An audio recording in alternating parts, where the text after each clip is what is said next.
Justice Sanjeev Khanna ने CGI बनते ही supreme court में नई व्यवस्था बनाना शुरू कर दिया है। उन्होंने पूर्व सीजीआई की बनाई व्यवस्था को पलटना शुरू कर दिया है, क्योंकि पहले की व्यवस्था में बड़ा भेदभाव हो रहा था। सीजीआई संजीव खन्ना के फैसलों से साफ दिखाई दे रहा है कि वह पूर्व सीजीआई डीवाई चंद्रचूड़ के समय चल रही व्यवस्था से खुश नहीं है, इसलिए उनके फैसले पलट रहे हैं। वह किसी भी तरह के दबाव में भी नहीं दिख रहे हैं। तो कैसे संजीव खन्ना ने पलट दिया पूर्व सीजेआई डीवाई चंद्रचूड़ का बड़ा फैसला?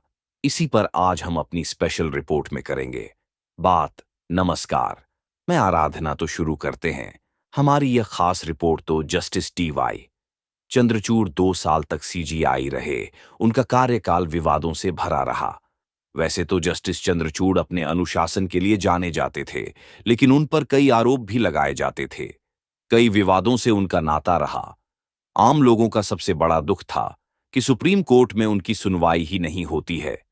एक तरफ निचले कोर्ट में तारीख पर तारीख मिलना आम आदमी की परेशानी है, तो सुप्रीम कोर्ट में उसे तारीख नहीं मिलने की समस्या बनी हुई है। एक तरफ अडानी अंबानी जैसे उद्योगपति को सुप्रीम कोर्ट में अपने किसी भी मामले की सुनवाई करवानी हो, तो तुरंत उनका वकील, जो दिग्गज वकील ही होता है, वह सुबह सीजीआई के सामने पेश होता है और अपनी बात रख देता। सीजीआई की बेंच वहीं से आदेश दे देती। तुरंत ही रजिस्ट्री में केस दर्ज हो जाता, तारीख भी मिल जाती।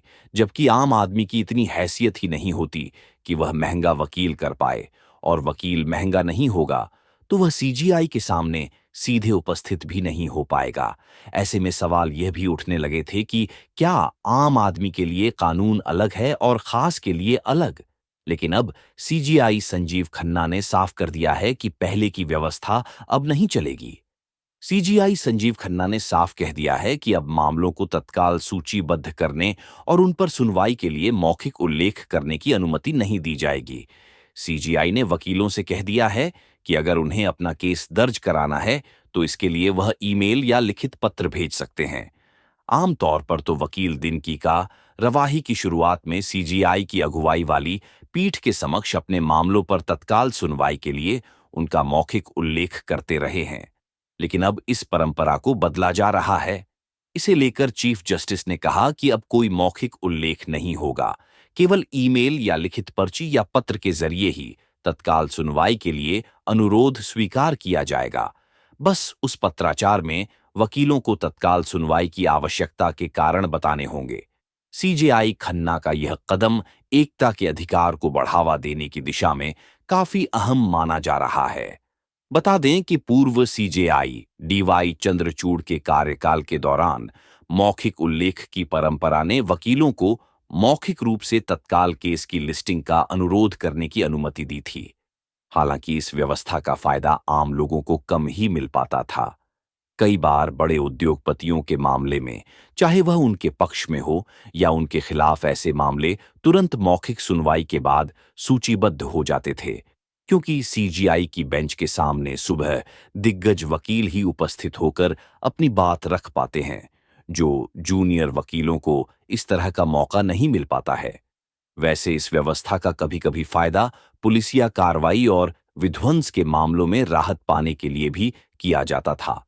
लेकिन अधिकांश मामलों में यही देखा गया कि सुबह मौखिक दलीलों में जिसका भी केस लिस्ट हुआ, वह किसी दिग्गज वकील के सहारे ही हुआ, जबकि एक आम आदमी की इतनी ताकत ही नहीं होती कि वह दिग्गज वकीलों की फीस दे पाए। लेकिन अब नए चीफ जस्टिस पूर्व सीजीआई की व्यवस्था को बदलने में जुट गए हैं। सीजे खन्ना ने न्यायिक सुधारों के लिए नागरिक केंद्रित एजेंडे की रूप भी तैयार की है। उन्होंने कहा है कि न्याय तक आसान पहुंच सुनिश्चित करना और नागरिकों के साथ उनकी स्थिति की परवाह किए बिना समान व्यवहार करना न्यायपालिका का संवैधानिक कर्तव्य है। जस्टिस खन्ना ने 11 नवंबर को ही मुख्य न्यायाधीश पद की शपथ ली है। 10 नवंबर को जस्टिस डीवाई चंद्रचूड़ का कार्यकाल खत्म हो गया था। राष्ट्रपति द्रौपदी मुर्मू ने राष्ट्रपति भवन में 51 प्रधान प्रधान न्यायाधीश के रूप में जस्टिस खन्ना को शपथ दिलाई थी। शपथ लेने के बाद सीज ने अपने पहले ही बयान में कहा था कि न्यायपालिका शासन प्रणाली का अभिन्न, फिर भी अलग और स्वतंत्र हिस्सा है।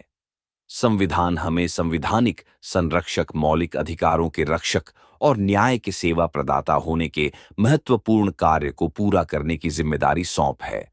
समान व्यवहार के मामले में न्याय वितरण ढांचे में सभी को सफल होने का उचित अवसर प्रदान करना जरूरी है, चाहे उनकी स्थिति, धन या शक्ति कुछ भी हो, और यह न्यायपूर्ण और निष्पक्ष निर्णय हो। यह हमारे मूल सिद्धांतों को चिन्हित करते हैं। हमें सौंपी गई जिम्मेदारी नागरिकों के अधिकारों के रक्षक और विवाद समाधानकर्ता के रूप में हमारी प्रतिबद्धता की पुष्टि करती है।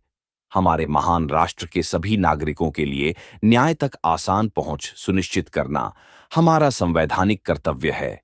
सीजीआई खन्ना ने न्यायपालिका के सामने आने वाली चुनौतियों का उल्लेख किया, जिनमें लंबित मामलों की संख्या कम करना, मुकदमेबाजी को किफायती बनाना और जटिल कानूनी प्रक्रियाओं को सरल बनाने की आवश्यकता शामिल है। उन्होंने कहा कि न्याय प्रणाली को सभी नागरिकों की जरूरतों को पूरा करना चाहिए। उन्होंने अदालतों को अधिक सुलभ और उपयोगकर्ता के अनुकूल बनाने के लिए एक दृष्टिकोण की रूपरेखा भी प्रस्तुत की। इसके बाद सुप्रीम कोर्ट की तरफ से एक बयान में कहा गया है कि प्रधान न्यायाधीश का उद्देश्य एक आत्म मूल्यांकन दृष्टिकोण अपनाना है, जो अपने कामकाज में फीडबैक के प्रति ग्रहणशील और उत्तरदायी हो।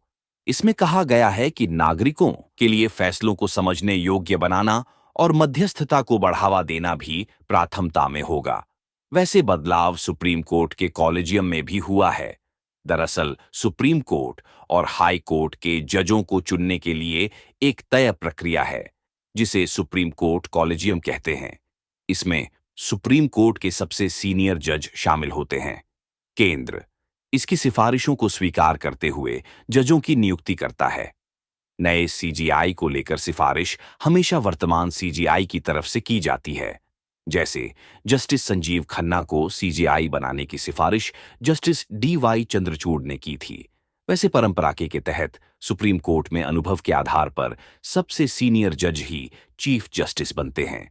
यह प्रक्रिया एक झापन के तहत होती है, जिसे एमओपीएसी या for appointment of supreme court जजेस कहते हैं।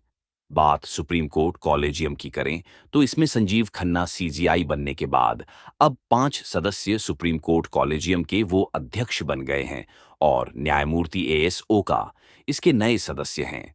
5 और 3 सदस्य कॉलेजियम का पुनर्गठन 10 नवंबर को न्यायमूर्ति डीवाई चंद्रचूड़ के प्रधान न्याय पद से रिटायर होने के बाद किया गया। सुप्रीम कोर्ट के न्यायाधीशों का चयन करने वाले 5 सदस्य कॉलेजियम में प्रधान न्यायाधीश खन्ना के अलावा न्यायमूर्ति बीआर गवाई, न्यायमूर्ति सूर्यका, न्यायमूर्ति आशुकेश रॉय और न्यायमूर्ति एएसओ का शामिल है। हाई कोर्ट के न्यायाधीशों का चयन करने वाले 3 सदस्य कॉलेजियम में प्रधान न्यायाधीश के अलावा न्यायमूर्ति बीआर गवई और न्यायमूर्ति सूर्यकांत सदस्य होंगे। हम आपको बता दें कि सीजेआई संजीव खन्ना का कार्यकाल सिर्फ 6 महीने का है और इन 6 महीनों में उन्हें कई अहम मामलों पर सुनवाई करनी है। नए सीजीआई की बेंच के पास कई बड़े मामले पेंडिंग हैं, जिनमें बिहार में जातीय जनगणना की वैधता, पीएम मोदी से जुड़ी बीबीसी की डॉक्यूमेंट्री, समलैंगिक विवाह यानी एलजीबीटी क्यू कम्युनिटी के विवाह के अधिकार को खारिज करने वाले आदेश की समीक्षा, मैरिटल रेप केस, दाम्पत्य अधिकारों की बहाली की वैधता, नागरिकता संशोधन अधिनियम जैसे केस शामिल है। सभी को इन केसेस पर फैसलों का इंतजार है। वैसे से सुप्रीम कोर्ट के जज के तौर पर जस्टिस खन्ना ने अब तक 65 फैसले लिखे हैं। इस दौरान वे करीब 275 बेंचों का हिस्सा भी रहे हैं। आपको यह बता दें कि बतौर सुप्रीम कोर्ट के जज जस्टिस संजीव खन्ना को स्पष्ट फैसले लिखने के लिए जाना जाता है और उन्होंने अपने कार्यकाल में कई बड़े और चर्चित मामलों में ऐतिहासिक फैसले भी सुनाए हैं, जिनमें RTI, judicious transparency, VVPAT electoral bond और अनुच्छेद 370 अलीगढ़ मुस्लिम यूनिवर्सिटी का माइनॉरिटी स्टेटस समेत अन्य कई बड़े मामलों के फैसले शामिल है।